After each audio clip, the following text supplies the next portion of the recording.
Welcome to another video. Today we're going to be reacting on car loans, okay? I get this question a lot, and that's why I sold my Camaro. People don't know this, but I was on a debt-free journey. I'm still struggling a little bit to get rid of my credit cards. I think one of them is at $100. I pay them off every single month, but I'm trying to stay away from them. And I'm trying to bring up my savings back to 3 to 6 months of expenses, and after that, that's the only debt that I have. That $100 credit card that I can literally pay off next week. So I have been practicing what I say on the channel. So that's why I changed my name to SGO Vlogs, because I'm going to be reacting to a lot of these things. And I know a lot of people, especially a lot of young dudes, man, they always ask me like, hey, I have $6,000, I have $12,000, which Camaro SS should I get? And it just hurts me, because if I could go back in time to when I was 17, 18, you know, I would pile up so much, all the money, because I've had like 5, 6 Camaros, 2 Corvettes, and a Chevy Cruze. If I could go back and redo everything with the knowledge that I have now, I would stack up so much cash, get a rental property, get so many properties, and I would probably be collecting money now.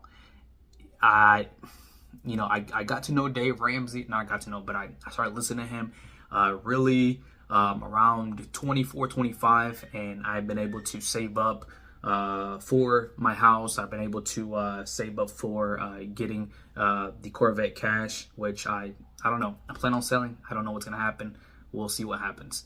But we're gonna react to this video because I want to help people out on this channel. I don't, and it's not because I'm hating. A lot of people mistake hate, and I don't get it, because if I'm advising you on doing great things with your money, how is that hating? I want to see you win. I want to see you, be debt free. I want to see you succeed in life. And whenever you do that, cars will come. Cars are not going away. They're gonna be here. Like you can get one in when you retire, or when you have that wealth.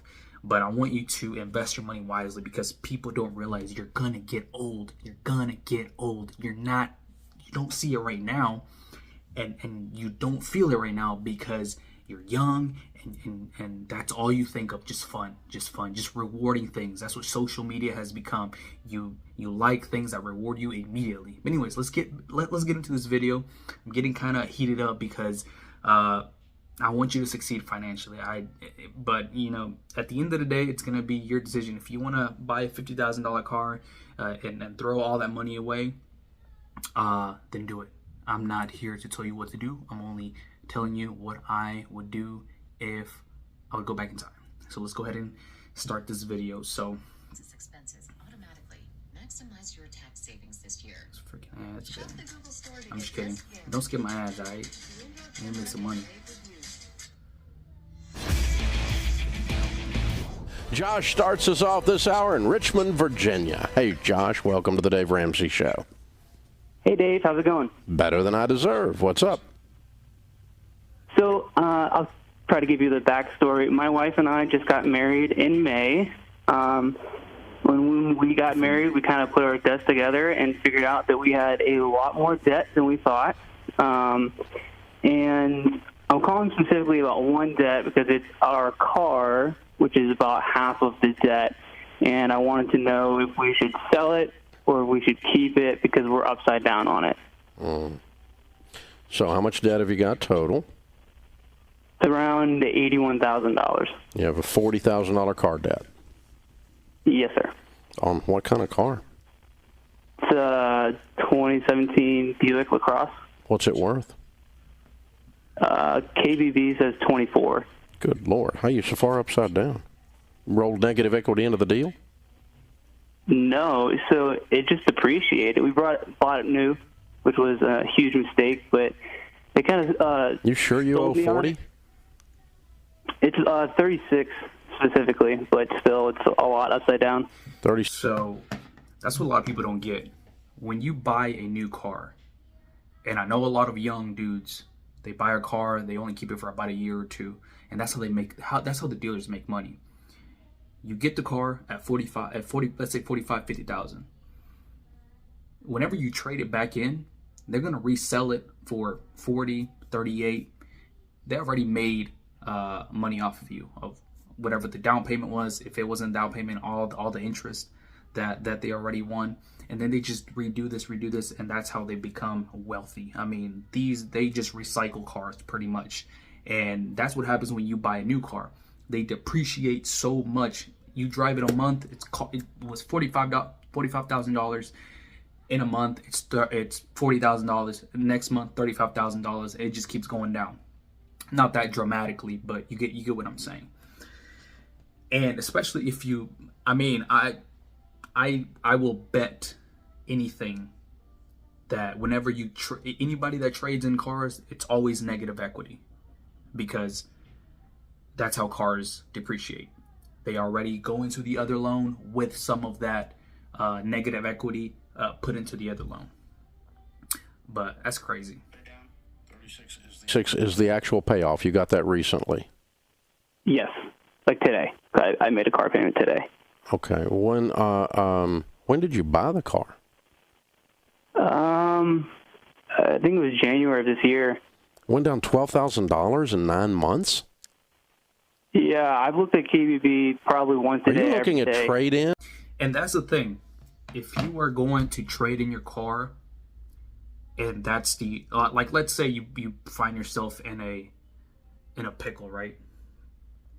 And you're like, you know what? I made a really stupid financial decision. Let me trade. Let me get rid of this car.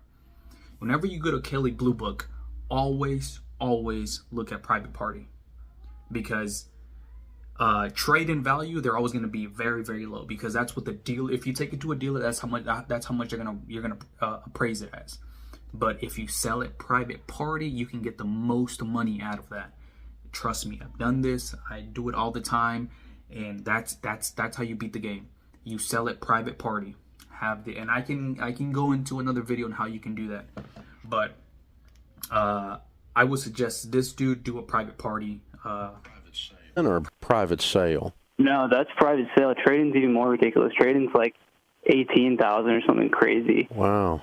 Well, this teach you to never buy a new car unless you're rich. Okay. Unbelievable. Yeah, stupid tax for sure. So what's your household income? Around $100,000. Okay. All right. Yeah, I would sell this car just because it sucks. And at that point, it'll come down to either you're going to take a hit regardless, but it'll be less. So a lot of people are like, well, if I sell it, I'm going to be, upside down. Let's say you owe $40,000 and the car is now worth $35,000. You're going to have to go to your local credit union or whatever, borrow that difference of $5,000, because it makes financial sense. And people are like, well, if I lose money, I'm just going to go ahead and just keep it, blah, blah. So you prefer to have a $35,000 loan with who knows how much interest that is, instead of having a $5,000 debt that can be paid off in 12 months with the same car payment.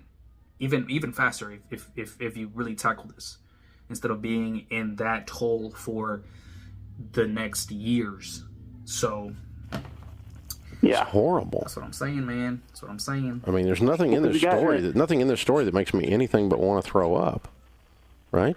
Same here. But we were talking to our financial advisor, and our plan, me and my wife's plan, was to sell her car and my car, because her car is worth about 12, so it could cover the negative equity, and just lop off around $37,000 of debt, like in 2 transactions. Yep. And then we could try to cash flow another car. It was around 6 or 7, something reliable since we both drive. Exactly. Get you a couple of $3,000 cars that you pay cash for, and then work your way out of debt, and then go buy another car. Yeah, I mean, that's what he has to do. He has to get rid of it, buy a car cash. And I look at the comments, and people are like, Dave doesn't know what he's talking about. There's no $3,000, $5,000 car, $8,000 car reliable. I think sometimes people just try to justify their stupidity, and they just want to justify what they're gonna do. There's a lot of cars in the $5,000 to $8,000 range that are very, very dependable. Very Chevy Cruises, Chevy Malibus, Toyota Camrys. There's so many out there that's very dependable, but people want to. If they can make the payment, that's how they can afford it, right? But hey, this is America. You are entitled, and you can do whatever you want to do. So if you want to go down that rabbit hole, hey, we can still, like I said, we can still be friends. We can still be friends, but I'm not going to suggest you get a $50,000 car loan when you're making $80,000 a year, $100,000 a year. It just doesn't make any sense. That's why people are people living paycheck to paycheck, don't have anything in savings, and that's what I'm trying to beat. I'm not there yet, but I'm going to be, and it's all about consistency. It's all about put in the effort. It's all about sacrifice. So, yeah, that's why I like to tell people, if you're going to get a car, do your research first.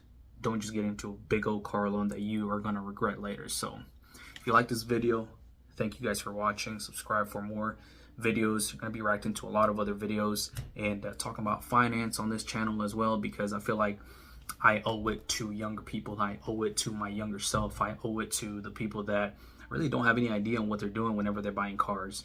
So that's that. Anyways, I'm out. Thank you for watching. Subscribe for more, and I'll see you guys in the next video.